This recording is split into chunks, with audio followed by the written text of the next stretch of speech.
खूप वर्षापासून बघितलेलं एक स्वप्न होतं. एक ना एक दिवस पूर्ण होईल असं वाटलं होतं. पण आई शपथ, आज ते स्वप्न पूर्ण होतंय. उजाडू दे आज साकड हे माग, होऊ दे पहाट नवी. आता होऊन जाऊ दे साऱ्या जगाला पाहू दे, पडू दे पाऊल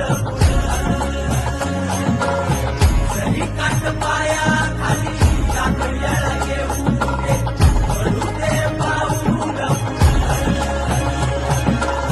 मोठी लढाई लढू मातीसाठी गड्या, मनगटाच जोर लावून. तू आभाळ आभाळ वादळ तुझ तू राजा, आसमानीच बळ दावली.